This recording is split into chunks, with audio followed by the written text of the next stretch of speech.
So, good afternoon, good morning, good evening, everybody around the world, and welcome to the Phenomics webinars. For this Friday, we are welcoming once more Professor Menachem Moshelion from Israel. Hello, Menachem. Hi, Philip. How are you? Not too bad, thanks, Menachem. He will give his talk on functional phenotyping of plant responses to abiotic stress and shed light on standardization, screening, and analysis of your tomato population inside greenhouse and maybe also outside. Let me quickly, before we dive into a short interview in front of Menachem's talk, to your hosts today, which will be basically me from IPPN. My name is Philip von Gillhausen, hello. And my colleague from the University of Nebraska-Lincoln, our IPPN Academia Section Chair, Jennifer Clark. Hello, hello Jennifer. Everyone. Yay, welcome. So, coming back to topic, Menachem. We decided for today that we, instead of going the usual way and having several standard information being put up before your talk, we'll have a little interview to which you agreed to bring you a little bit closer to the audience. So for first, Menachem, I will introduce you just a little bit, and then we will dive deeper with our conversation onto that. So Menachem Moshelion is a professor at the Hebrew University in Jerusalem, or of Jerusalem. It doesn't necessarily need to be in Jerusalem, as I have learned on my last visit.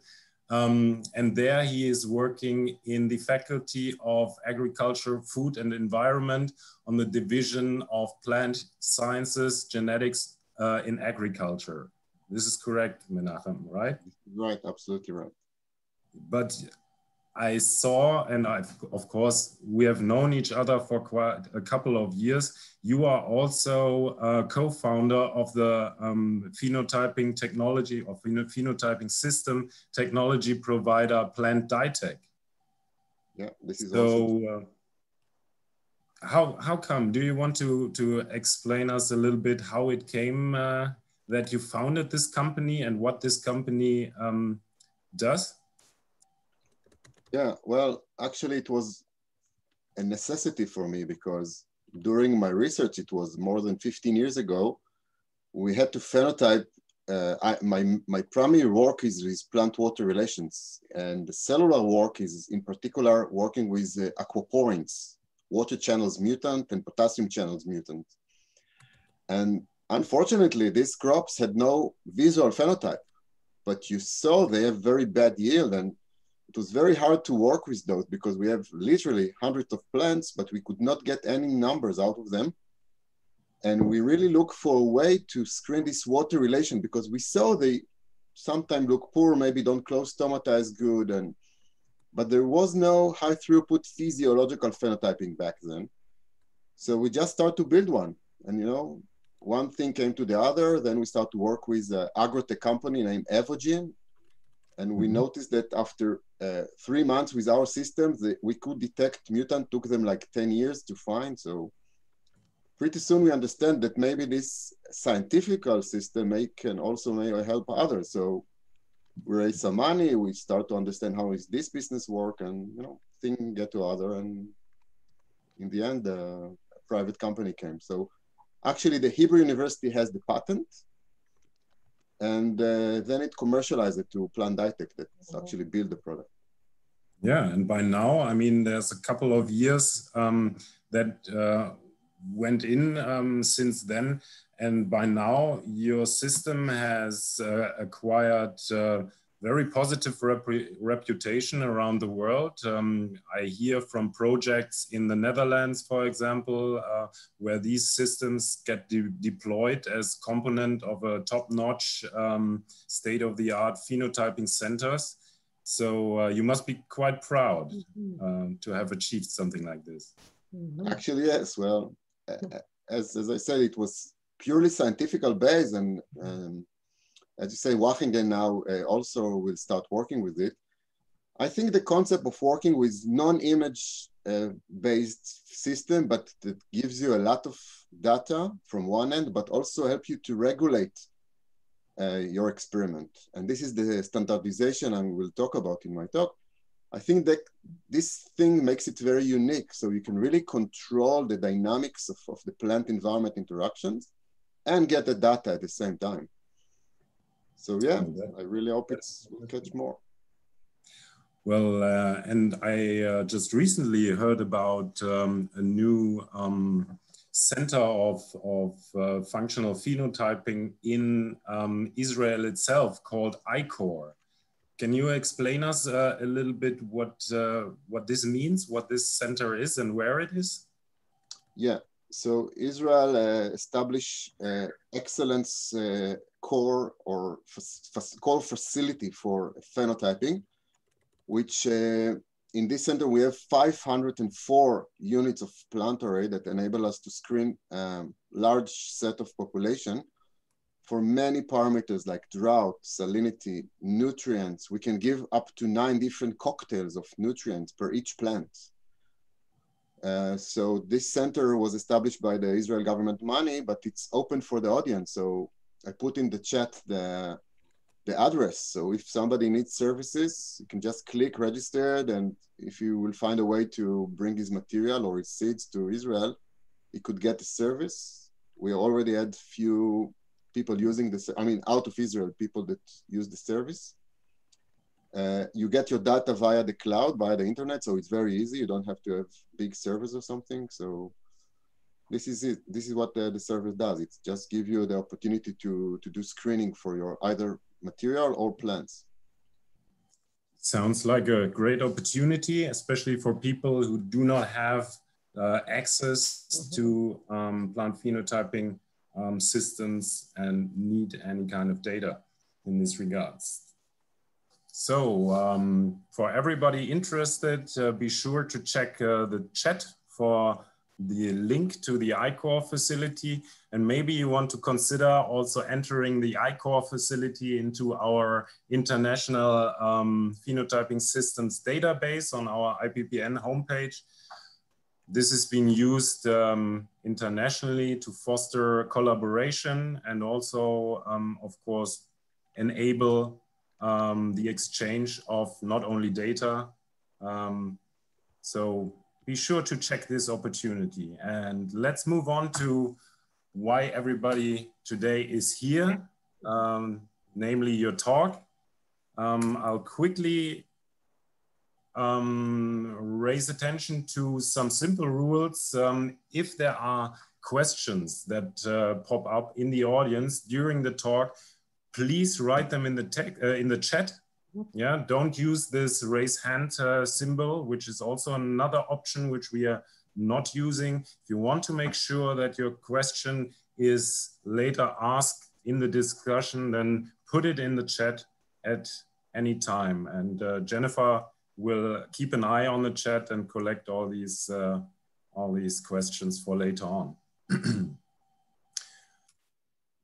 Yeah, then I want to, of course, highlight that this webinar is also being broadcasted in China. Currently, due to the daylight saving time shift, they are recording it and releasing it the next day, so people can look at it, view it at a reasonable time. And of course, once more, thanks for the technical support from the University of Nebraska-Lincoln.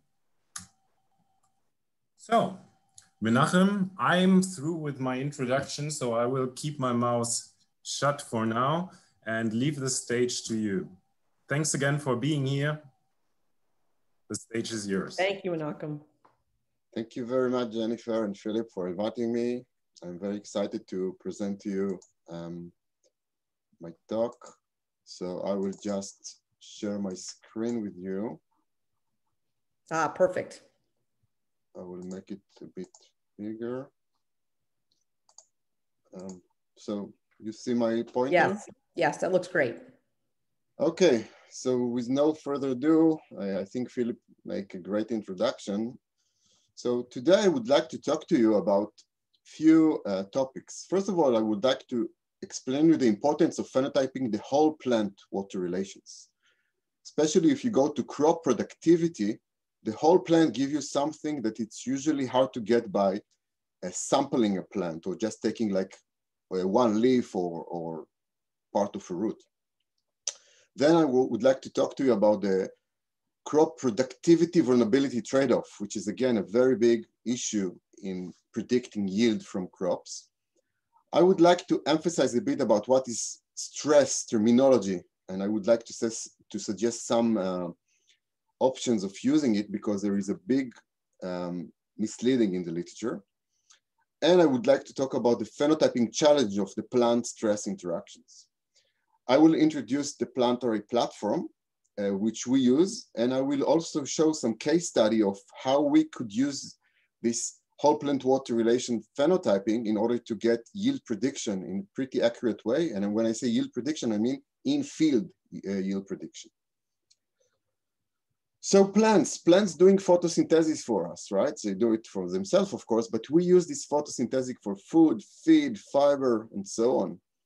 In general, plants take water, and while transpire the water through the open stomata, they also absorb CO2. So we can say that as more stomata is open, the higher CO2 the plant's going to get, which is true.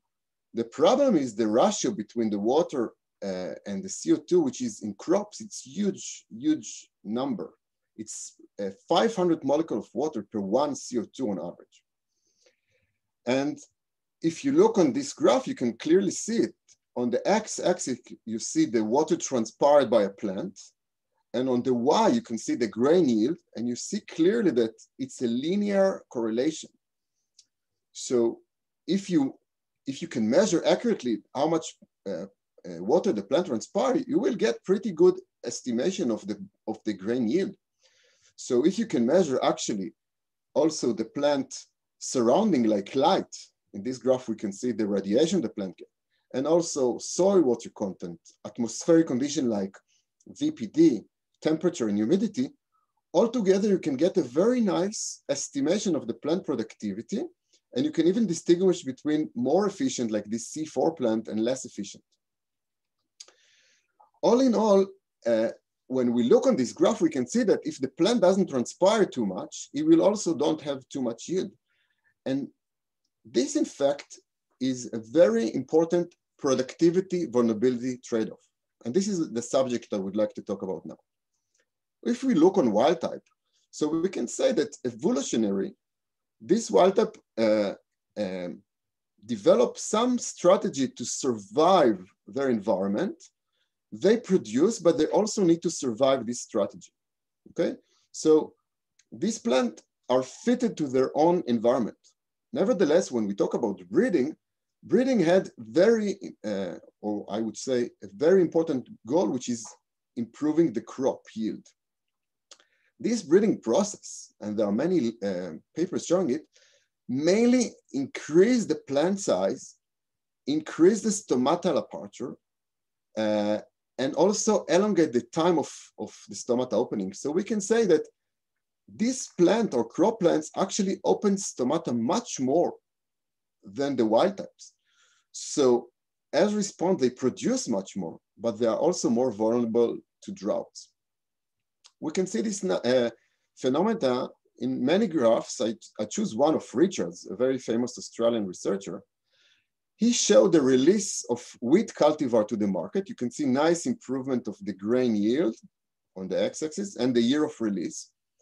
But when Richards took the same plants and this time measured the stomatal conductance, he got even steeper slope, sorry. So the plants that transpire more also produce more.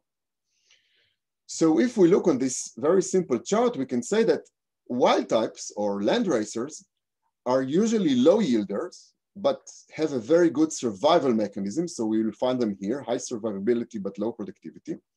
Breeding actually pushed the plants in or toward the high productivity to this end of high yield, but it makes them much more susceptible to drought. the goal today of many breeders is to push the plants up here. So we have both high yield and good survivability. We call these plant idiotypes. Unfortunately, we don't have too much of those. But also, unfortunately, most of the crops we have today still respond to stress by both reducing yield and being sensitive to the drought. So today, this is one of the major agricultural problems. Modern crops are sensitive to drought, and that means that under drought, they will suffer a lot.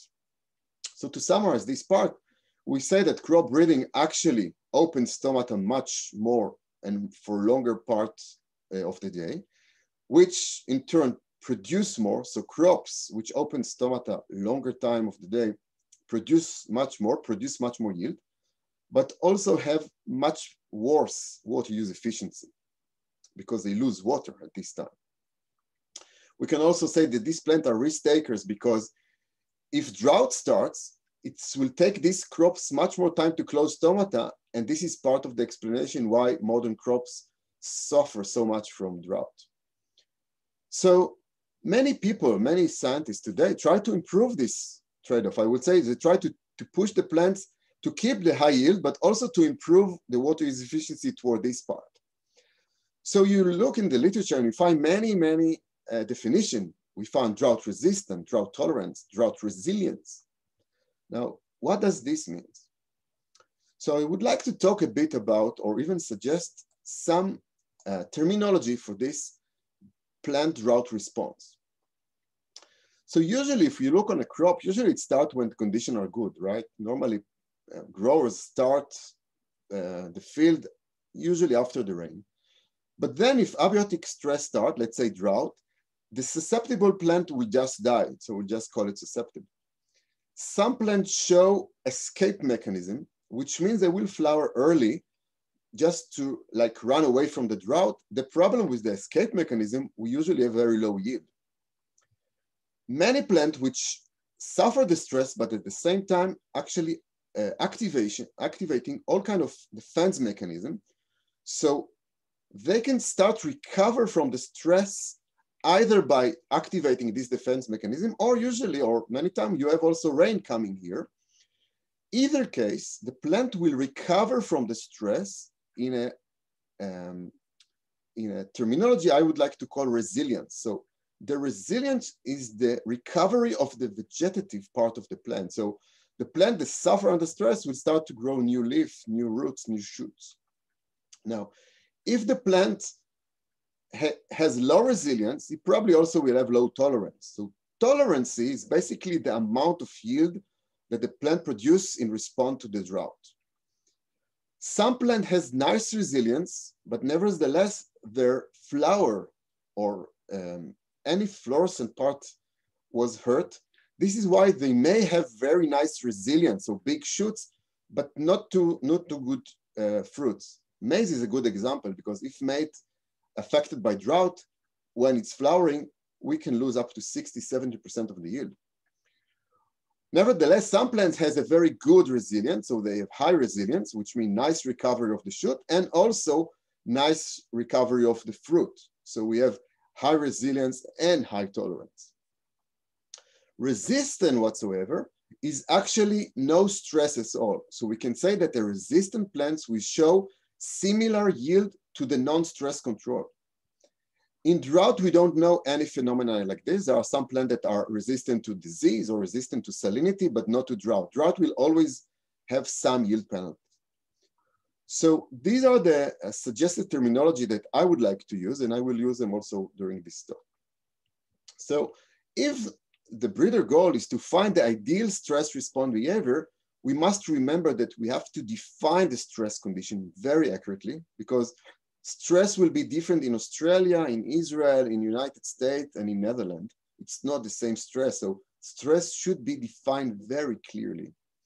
And we must put a nice or the right control, which means we always want to compare the stress plant during any phenotyping system we use to a control with no stress, because the penalty is always the delta between the stress, the defined stress, and the control. And this is something which is very important to remember. So when we look on the funnel of breeding, especially in the pre-breeding, we are looking for parental line with very good traits that could really improve our plants and help us find this ideal stress response. The problem with stress breeding is the time it takes. In this cartoon, you see 20 to 25 years, and this is not exaggerated at all. Because looking for stress response, in particular drought, is very time consuming, and especially because you always have to do a feedback between the agronomy part and the crop physiology part, and really see that what you find is really stable and repeat himself for year after year. This bottleneck of phenotyping, this is maybe the major part of the pre-breeding process. So how to phenotype my plants and how to know that these are the right traits to go toward to the field. So the question many of us ask themselves is, when you need to phenotype, so where are you going to phenotype? I mean, in greenhouse, in the field, when to do it? When the plants are young, old, flowering, not flowering?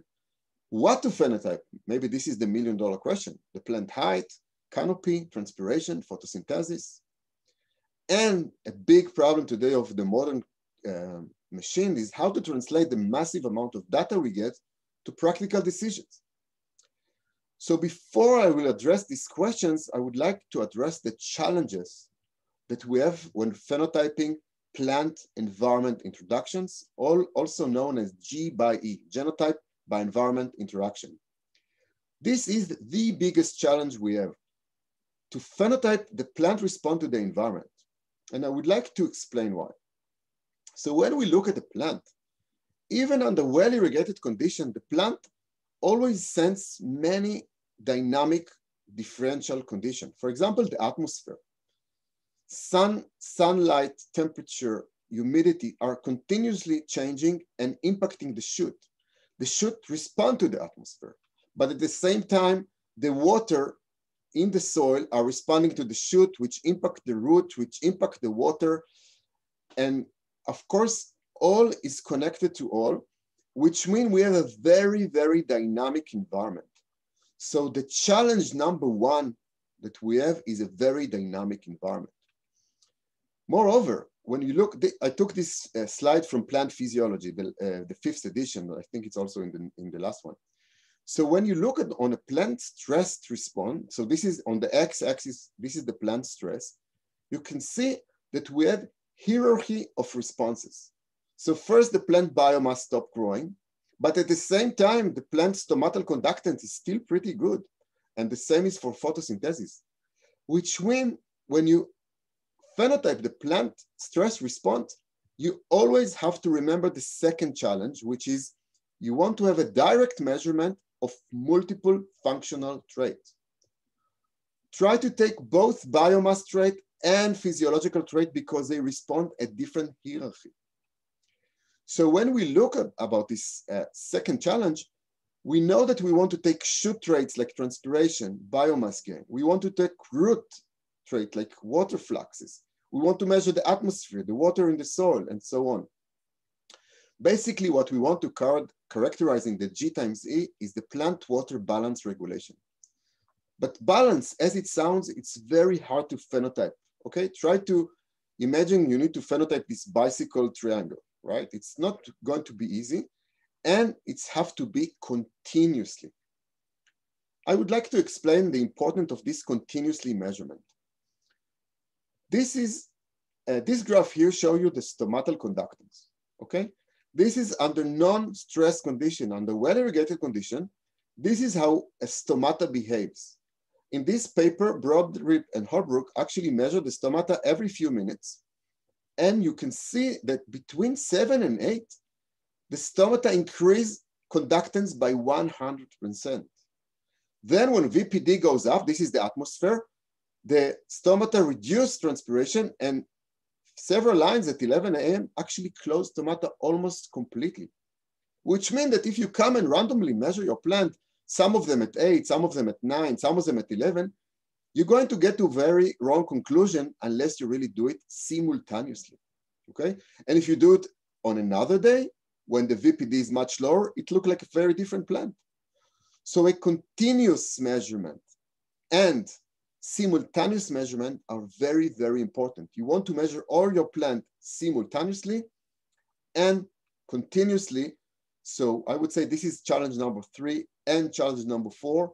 When you compare plants, and especially when you compare many plants, when you do high throughput phenotyping, as more frequently you do your measurement and continuously, which means for every few minutes in a day and for many days continuously, this will be better. So as more is better. Now let's talk a bit about drought. When we measure the drought response, we must remember that drought is a very, very dynamic trait. Let's look at this graph. Here we see many plants measure under similar condition. This is the plant atmospheric condition, light and VPD. This is the growth rate of the plant. Each color here is a different plant, and you see the water consumption. Each graph here shows the water consumption. I will explain later how we get it. Now, when the drought starts, you see a very big variation in the response of the different plants. So after 7 days, some plants actually under severe stress, while others are not stressed at all. So we can just say we close the tap here, but look what a huge variation we have in the treatment. So challenge number 5 will be when you do drought stress or any stress, abiotic stress, you must remember that you want to have a multiple and comparative treatment regulation. So we have to find a way to control this drought. So this plant and this plant will see not just similar ambient condition, but also similar stress condition in the soil. Different plants transpire differently. They have different sizes. So not wonder that they actually produce this big variety. So this is the next challenge, to find a way to control this droughted in a way that you will know what is the drought point. What do I mean by this? Drought point is a physiological parameter. Here, when I expose my plant to drought, I don't exactly know at which part on the graph the plant actually start to suffer. Maybe here, maybe here. Each plant actually start to respond to the drought at a different point. This point we call the drought point or the theta crit. Theta is the soil water content, which the water become limiting factor for transpiration. So if you look on this graph, on the y-axis we have plant transpiration, and on the x-axis we have soil water content. And you see, for example, that sunflower, okay, close stomata, this is stomata closure, this is the theta crit, at 40% of soil water content, while tomato, which is much more isohydric, will close stomata at about 60% soil water content. So determining the stress by the soil water content will be a mistake here, because if I choose 50, for example, tomato will be under drought, but sunflower won't be. Let me show you another example. Let's say I'm grafting a shoot, let's say tomato shoot, on different rootstocks. So if I measure now transpiration, this is again transpiration. So they're under well-irrigated condition here, I will see similar transpiration rate. Now let's say that here I will reduce the water in the soil. So up to a certain point, both plants will transpire the same. But P1, the small root plant, will be limited faster. Although both pots have the same water level here, I will see P1 respond faster, closing stomata faster. Why? Because its root cannot reach all the water in the pot. So these two plants has the same amount of water, but P1 reach less. So you can say that his limiting factor is its root size. While P2, although have the same water amount in the total pot, will continue transpiring for a longer time. So we can use this drought point as a system to select root activity. Now, this is important to remember because usually we don't take a look on these things, and these things matters. So point number 6 or challenge number 6 is standardization. We have to know what is the drought level in the soil. We have to know what is the drought point of each plant. Only then we can really control a truly experiment which actually tests drought. So standardization, I think it's a challenge not just to me, but to all the community of phenotyping. I think we have to find a way for standardization, our method, in particular drought, which as I show is highly dynamic. So what do we do in our system? When we do drought, in order to standardize the treatment, we actually continuously measure stomatal conductance. I will soon explain why, but we measure many parameters. Stomatal conductance is one of the most important, I think. We measure it under optimal condition. We expose the plant to drought and we look for the theta crit, for the breaking point, always in compared to control plants. So we can always compare the drought response to control. The delta between the two will be the yield penalty prediction. So we measure the drought response and we also measure the recovery, as I call it before, the resilience. And from this point, we actually compare to other plants, for example, this lower transpiring plant under optimal condition, but also this plant has lower penalty. And only if you compare all of them under all the conditions, you can really see these differences. Of course, some plants will suffer, so they will be susceptible. And we are looking for this line, which is the idiotype. I cannot say I find one, but at least I keep looking for this one. And each one of these plants going to have a different theta crit. So probably which lead us to also different yield. So all in all, when we do standardization, we do in vivo simulation. I will show you soon how, to predict the yield, and we try to do it in short period as possible. Usually it takes us 3 to 4 weeks to really do this prediction right. The seventh challenge, challenge number 7, it's the pot effect. This is a big challenge. Most of us, when we do the pre-breeding experiment, we do it in pots. We want to do it in the greenhouse before we go to the field. Nevertheless, working with pot leading to many problems like small pot size is fast drought buildup, salinity buildup. We have water loss by evaporation and so on and so forth. This was published, so I'm not going to get into details, but we must take care for the pots. We must remember pot may enter noise and we must take care of that. So the challenges I mentioned was the plant dynamic response, the fact we have to do direct measurement, continuous measurement, and simultaneous measurement. We want to have automation to control the multiple treatment, in particular drought, so we know exactly what is the treatment the plant gets while it's under the stress. So to prevent the fact that bigger plants will transpire more and get drought faster. We want to have standardization, and we want to minimize the pot effect. We also want to have these 3, I didn't talk about 8, 9, and 10, so I will mention now. We want to have multiple repetition, okay? Statistics is very important. So for each plant, we want to have, in our lab, we do at least 5 or 6 even repetitions, biological repetition for each treatment. We want to have a truly randomized experimental structure, okay? We don't want to take the environmental effects, so randomization is very important. And we also want to have a very simple tools so we could be, so we will be able to analyze the data as quick as possible and as accurate as possible. And I will talk about challenge number 10 soon.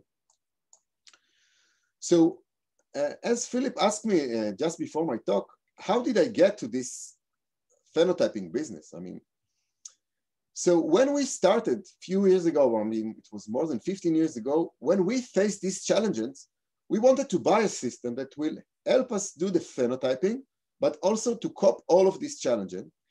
And unfortunately, the system that was in the market could not do all of this. I mean, there are very nice phenotyping systems that give you very good result about the plant morphology. There are very good systems that give you a lot of biochemistry, molecular biology.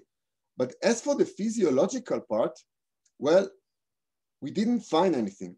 So we built one for ourselves.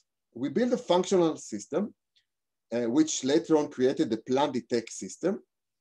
So this system actually is a physiological phenotyping system. It was established in the Hebrew University, as I told you many years ago. We started by basic research. So we first recruited basic research money. Then when we saw it's really working, so we could, the Hebrew University had patent and we could get some seed investment. And then the company came, and at the 2017, the first product was actually in the market. And from then we can see a few universities and companies all over the world actually using this system. So what is this functional phenotyping system?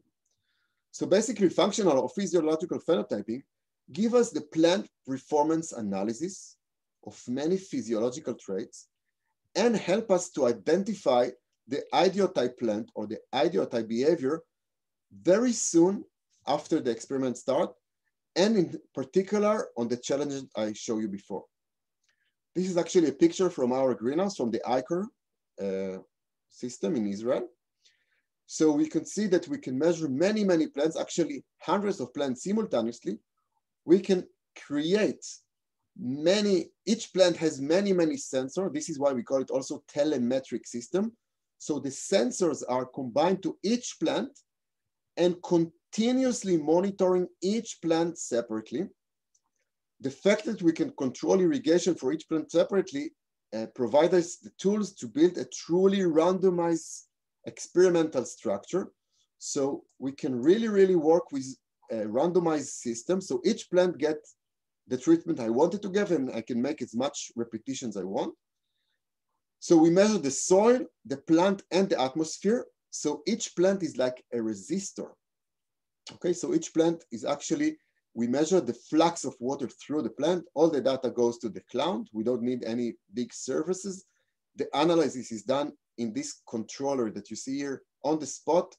Go to the cloud and bring me the data. So we get the soil, plant, and atmosphere data continuously and simultaneously on all the plants. So how does it work? Each plant has its own plastics. This is part of the patent of the company, which enable us to solve many, many of the pot effect that I showed you before. Each plant has its own controller. This controller measures the soil sensors. You can put up to 3 sensors per pot. The atmospheric sensors, you can put VPD, light, humidity, PAR, and so on, sensor up to each pot. And the irrigation. So this controller actually controls the irrigation from one end and measure the soil plant atmosphere continuum. So the control itself has 2 valves. Why do we need 2? Because many times we want to do cocktails. So this tab can bring one solution and this tab can bring other solution, and each plant getting its own cocktail of solution, either tab A or B or both. So if you look, this is the controller, this is the real controller software. So you can see that we can control the either tab A or B by time. This is simple, by weight. So we can use the fact that each plant is on a lysimeter. I will explain soon about this lysimeter, weighing lysimeter. We can use the previous day transpiration to irrigate. So we can tell the system, okay, please irrigate the plant and bring back the water it transpired yesterday, or use this control plant to transpire, let's say 50% from the control plant, or use some kind of the hydration rate. This is a very important trait when you need to do drought. So this trait will keep it in a rate of drought you want it to be. And you can also use sensor to control the system. For example, you can use commercial sensors, and you can say if you want to keep the system above or below a certain point. So this system helps us to solve all the pot effects. As I told you, this was published, so I'm not going to get into details. And also to solve many of the simple lysimeter system. So as I told you, each plant is actually standing on a lysimeter, but not, so maybe a few words about lysimetry. Lysimetry or weighing cells, it's a very old technology. It's more than 50 years in the market. The problem with the old lysimeters and data loggers, that they have a lot of errors, built-in errors that we have to solve when we build the system, we have to solve. One of the biggest challenge we have to face is the fact that a lysimeter is like a weight. When you stand on the weight, like your bath weighing system, you just get the weight of the whole of you, right? This weight cannot separate your muscles from your water, from your fat. But this is exactly what we want to do from our plant. We want the system to separate the shoot from the root, from the soil, from the water, and oddly Zymeter couldn't do it. But actually, the Plantarray, using this algorithm, controller, and plastics, enabled to really do this. Today, we can separate the shoot weight, the shoot transpiration, the stomatal conductance from the root flux, from the soil type, from the water in the soil, and so on. So all in all, the system can control each plant separately. So you can really control a randomized, truly randomized experiment. It's measure the plants, analyze it, and help you to select the relevant plant. All the data go to the cloud and you can really see it in real time. What are the main measurements the system takes? So we take the whole plant biomass gain, transpiration and transpiration rate. This can be every minute. We have the water use efficiency of each plant, stomatal conductance, root fluxes, drought point, and of course, all the other environmental parameters. If you look on this small cartoon, so you can see the plants growing, each one grows under this its own controller. And at the same time, we can see in heat map and histograms, the plant response. So we can make the treatment and also at the same time, follow the plant real-time response to the drought, recovery, and so on. All of the algorithm and data that I told you was published, so I'm not going to get into details how we do all this measurement, but you can easily go to this technical advanced plant journal paper where we explain all of these methods. We call it high-throughput physiological phenotype and screening system for characterization, the plant environment interactions. So after, I hope, explaining you all the challenges that one have to cope, we still have one question: how to translate the data to practice. So actually we use the SPACT analytical tools also from Plant-DiTech, which help us getting a real-time statistics. So we can really see the treatments. So the system help us control the treatments, but we can also get statistically, for example, a NOVA test or t-test, and we can really see if it's significant or not. We can set the alpha value and get data in real time. This is a very important parameter because it's help us to see and select the data in really fast time, so we can actually push more experiment per period of growth. Let's see some data. So this is 1 day. This is the light regime in the greenhouse. This is the VPD, vapor pressure deficit, or the red line. This is what the atmospheric condition the plant sees. This is the lysimeter weight. So you can see this is one plant per 1 day. You can see 600 water loss. So the daily transpiration is 600 ml. We can translate it to E is the mole of water per mass plants. We normalize to mass. It's very important. I will explain soon why it's important to normalize to the plant biomass. And if we look on the stomatal conductance, which is basically the transpiration divided by the VPD, we can see the golden hour. This is a very crucial time of the day where the plant is much more efficient in its water use efficiency. So here the stomatal is much more open than at noon, while the plant transpires much less. The light is very efficient. So this point, as I will show you soon in some graphs, is very, very important to select plants' response to stress. Of course, so we can do what we call drought stress. So we can give, now you see averages. So this line is now average of few plants together. So we can stress the plant to either 80, 40, or 30% of soil water content. And you can see this peak, this golden hour, you can see decrease during the drought. But even at the lowest drought, we can still see this peak raising. And actually, and this was also published, so we can see the details in the paper. But actually, these peaks are very, very important to select plants of better production in drought. In fact, higher peaks here are very good predictor to better yields under drought. We had many papers of the system, and I'm not going to get into details now, so you can just go to the literature and just find it. And I want to show you some result we have, trying to look for the many traits I show you and to find what are the beneficial traits which actually help us to predict the data, okay? This experiment done together with Professor Dani Zamir, a very good geneticist researcher in my lab that also do field experiment with tomato.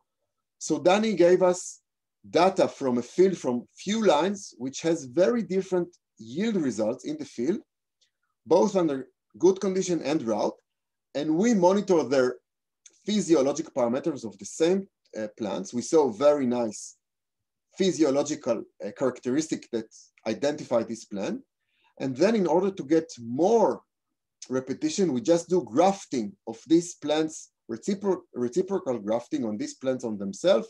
Again, we get very nice differences in yield and physiological parameters. By the way, this field experiment was repeated for at least 2 years in the field. And then we did correlation with many, many physiological parameters and field parameters. We screen for the correlation, but most importantly, also for the significance probability. So we took only the high correlation and the significant probability characteristic. We go over all the parameters, and all in all, we select few of the important parameters. I will just show you few examples.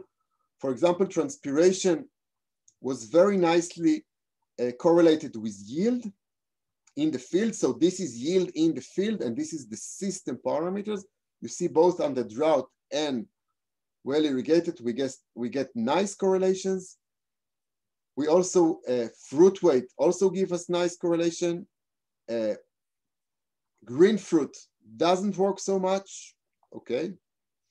Plant weight in the field have also very nice correlation. All in all, I will not go through all, I just want to give you a taste. So as I show you, when you work on plant fresh weight, the data from the system, especially the cumulative transpiration, which means the sum of all the water plant transpire during the season on the system, give us very good correlation with very nice probability. So very low p-value.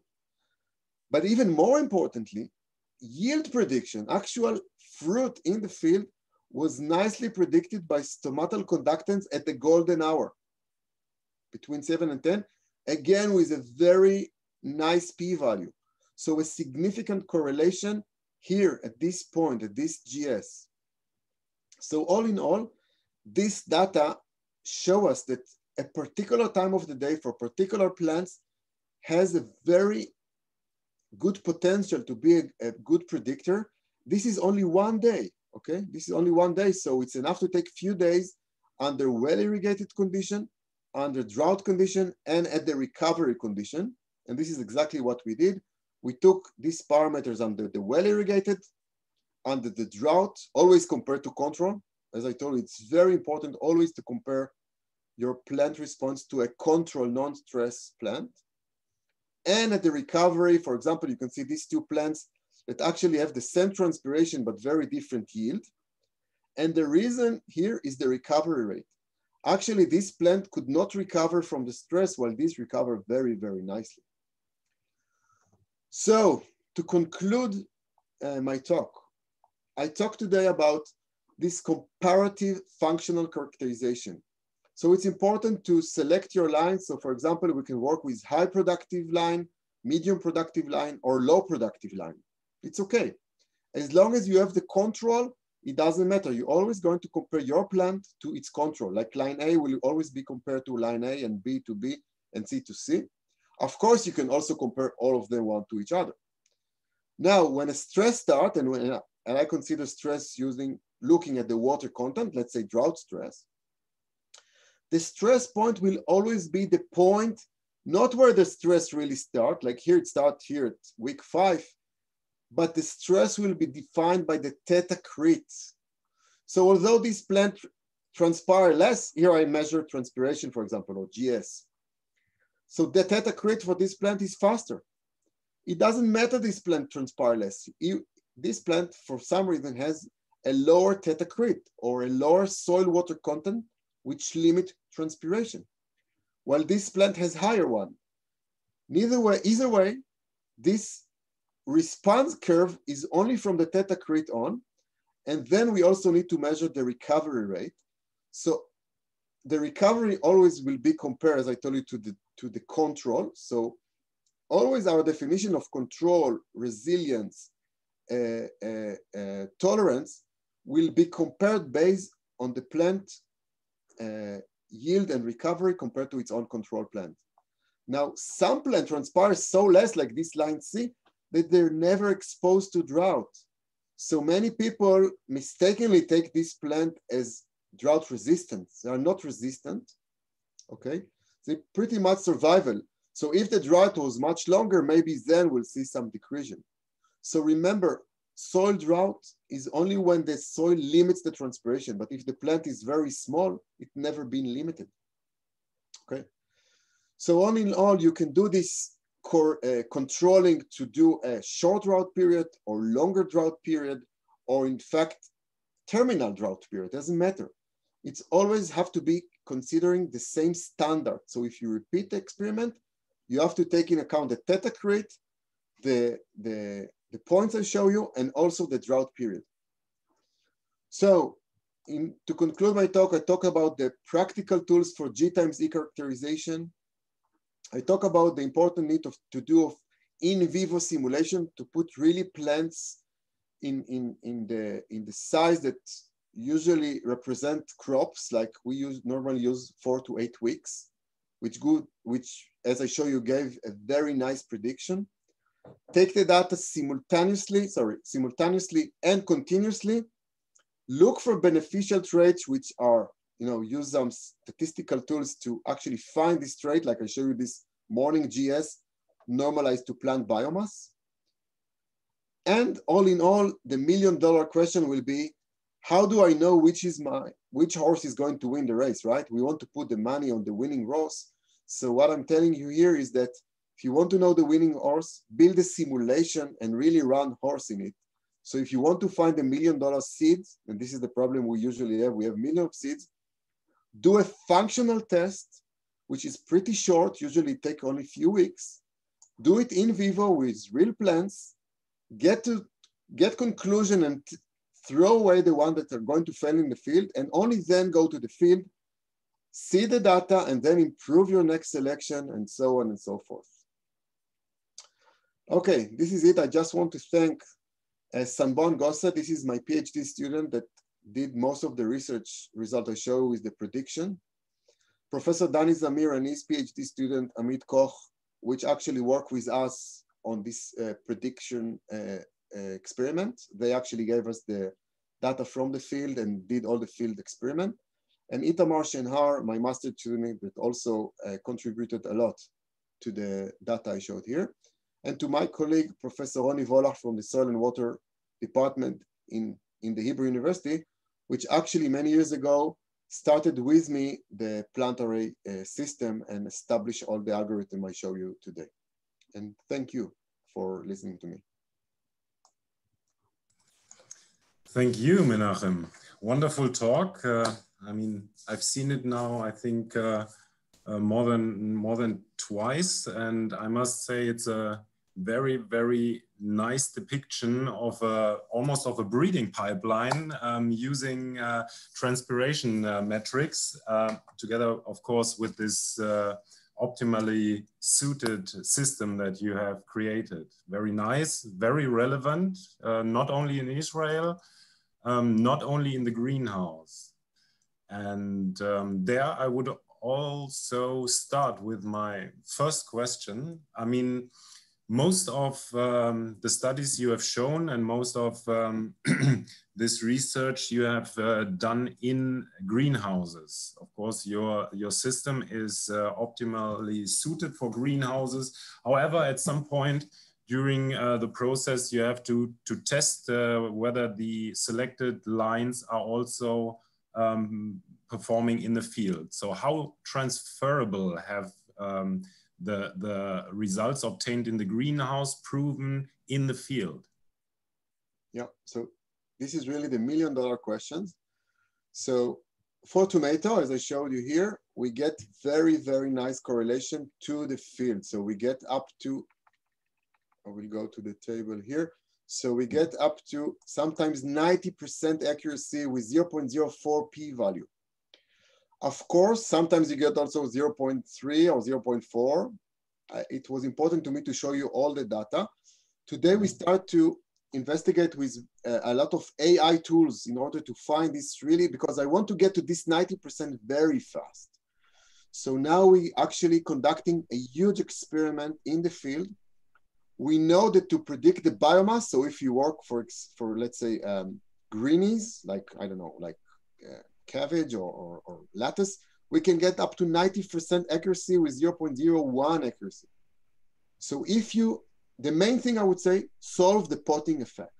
If you solve the potting effect, as I explained, especially the size of the pot, because usually when you do drought in pot, you get accelerated drought. Let's say if the plant will reach the field, the tetacrit, after 5 days, in a pot it could be 2 days. So this feedback irrigation we use really help a lot to reduce this pot effect. We also have some other techniques I don't have time to explain, but we actually published this. So solving the pot effect, I would say this is the #1 criteria to overcome a lot of noises that usually give you malpredictions. But of course, also other conditions, you know, each year look different, and sometimes one year you get good prediction, the second year you get bad prediction. This is why the results I show you here are at least from 2 years. Now we have another study for 4 years in the field. Of course, as more years you have in the field, the better your result going to be predicted. But I would say this, plant physiology are very robust measurement. If the plant has high vigor and high transpiration in your pot, usually at young age, you will see it in the field as well. The question, if you can really build the experiment that mimics this correctly, I would say this is the biggest challenge. But if you do it correctly, your prediction will be pretty good. So in that sense, is there any ambition to adapt the Plant-DiTech system, for example, to use bigger pots, mesocosms, or maybe even a field version? Is there currently something in the pipeline in regards of innovation? So yes, I don't know if I have a picture here. We do have bigger pots. We have 40 liter. Oh, you see these pots in the picture where you see the sorghum grows? These are 22 liters. The same thing, only bigger pots. We can put trees. We actually publish, I can show you here papers about pine trees in Israel. So this tree physiology paper, we actually grow pine trees for about a year in this system, and we get very nice ecological responses.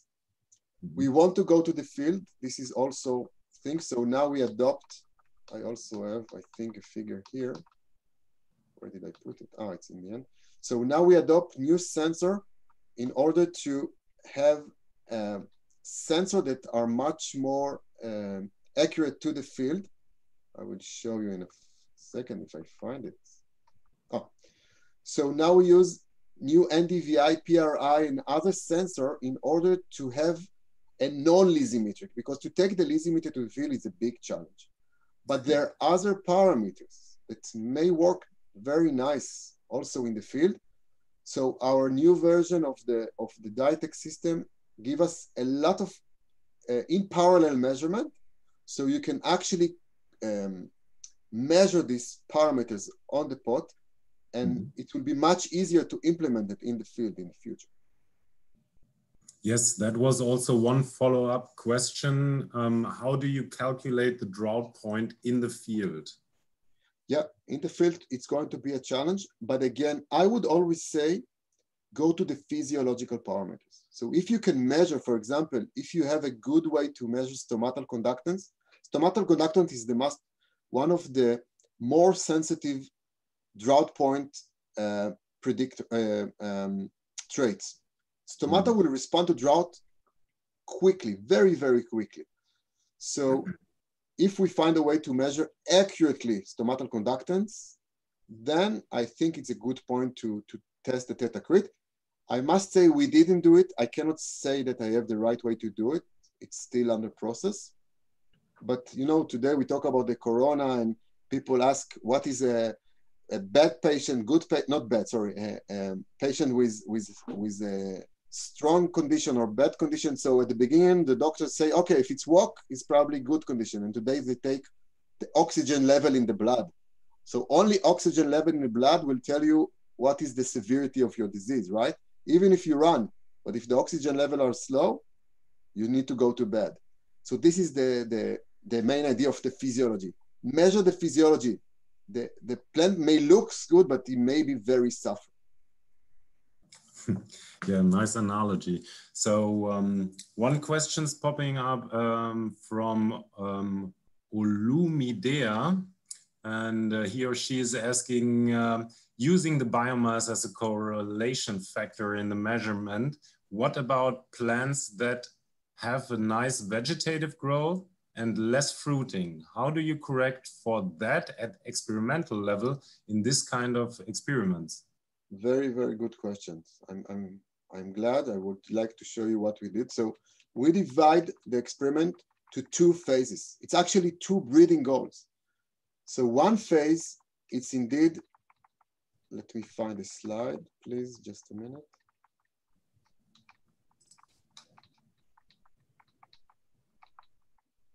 So, yeah. So as I explained here, we call it resilience, which is the vegetative phase. This is why I suggested to call it resilience. So I suggest that if your plant has a very nice biomass, it has a nice recovery rate, so it has a good resilience. But you also have to see what is the yield. We do counting of flowers and fruits and see the ratio between the two. So if the fruit load is low, you have a low tolerance. So you could have high resilience with a low tolerance. And what you really want to have is a high resilience with a high tolerance. And in fact, these are different characteristics. It's different genes, it's different breeding goals. In fact, you can find a plant with a good resilience traits and try to cross it with a good tolerance rate. So it's really two aims. And I'm glad that I've been asked, because it's important to note the vegetative stage is totally different than the fluorescent stage. And I think I gave the example before, but I will repeat it. Maize, it's an excellent, excellent example. Maize have a single shot chance of flowering. You know, so maize is pretty robust plant. It's a C4 plant. Now, if maize is going to be exposed to drought during flowering time, the chances is going to lose the flower. And then doesn't matter how fast the plant will recover. It's not going to have a second flowering part. So the plant going to be nice and green, high resilience, but very low tolerance. And if you look on CIMIT papers for the last 30 years, you can see that most of the successes in the drought, maize drought breeding was in the female flowers and in the ears. So plants with shorter time from flowering the male to the female actually has the better stress tolerant in the field. So I hope I make myself clear, but this is clearly two traits to look at, two different traits. So Menachem, you have been mainly working as on a model crop on tomato. So have you had similar results in other crops as well, or are the mechanisms, do they differ quite a lot between crops? I mean, I have heard about similar observations for sorghum, for example, also using plant transpiration. But what are your experiences? So yeah, you're right, Philip. We mainly work with tomato, and in tomato we find this highly correlative. Tomato have this ability that even if it's hurt under flowering, many times it still have another round of flowering, but I cannot say too much about cereals. We work a bit with barley, but this was wild type barley. We had a big project of looking for a resilient trait from Israel wild types. You know, Israel is the origin of barley and wheat. So we look for many cultivars from Israel and we look for resilience traits. But no, we don't have too much data about other crop for now. Mm-hmm. And in terms of applications for the Plant-DiTech system. I was wondering personally if there has been any particular interest from people working in controlled environment agriculture up to maybe even vertical farms that where I can think of that a system like yours is quite useful. Have you had any inquiries from that side? Oh yes, many. Now I say number one is the cannabis industry, which many times it's, so we're already working with them. Cannabis is an interesting plant because there are not too many papers, you know, for many years it was not legal and now it's become legal in many countries, but people don't know basic stuff about how to irrigate, how to fertigate. Many questions. The response to VPD, something that we know in tomato for like 50 years, you don't know anything. So now we have actually more than one research going on this plant. Vertical farming is also in a big rise now because people want to use better the places on, you know, on the rooftop and the urban city. So we have a lot of interest from this field as well. It's looking like, yes, it's looked like a very fast-growing area right now. Yes, it is. So we'll see what that comes in the future. And from our side, IPPN's emphasis and also EPPN 2020 side, we wish you the best for the future for both your research and your company. Once more, you will find, so this is going now to the audience, you will find all the relevant links, both to Plant-DiTech and to the iCore system in the chat.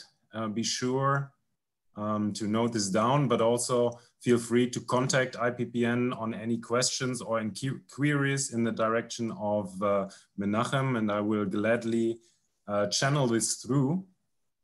Menachem, do you want to say anything towards the end? I hope they find vaccine to the corona soon.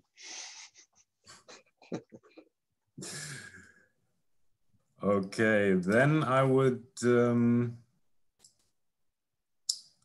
quickly tell a few things at the end, mainly going in the direction of the next Phenomics webinar, which will be in about 2 weeks.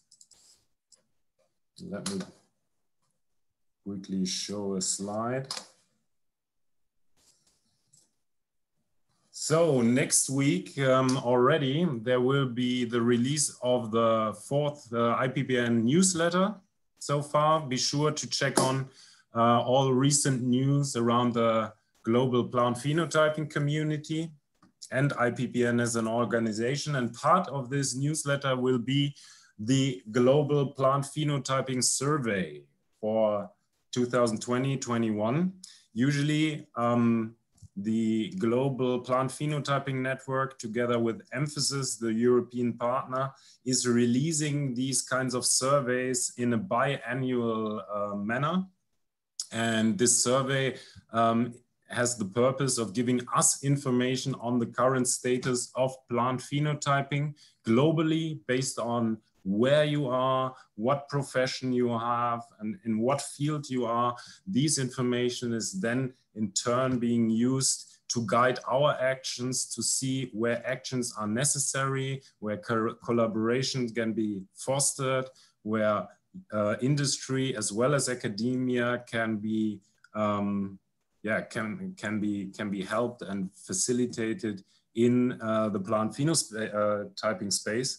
And then, so be sure to check this. I will also post the link in the comment section, but feel free to just visit our IPPN page and check the newsletter subscription there. And then in 2 weeks, we will have our last Phenomics webinars for this year. Then we will have a short winter break, and then we'll start anew in 2021. Maybe Menachem will be part of our 2021 setup. who knows? And we will gladly be accommodating him once more. Thank you, Menachem, once again. Thank you very much, Philip. It was a pleasure. Thank you. And be sure to check the last Phenomics webinars, which will be a session on field phenotyping. Very good. Thank you very much and all the best. Have a nice weekend to come and see you next time. Bye-bye. Bye-bye. Thank you.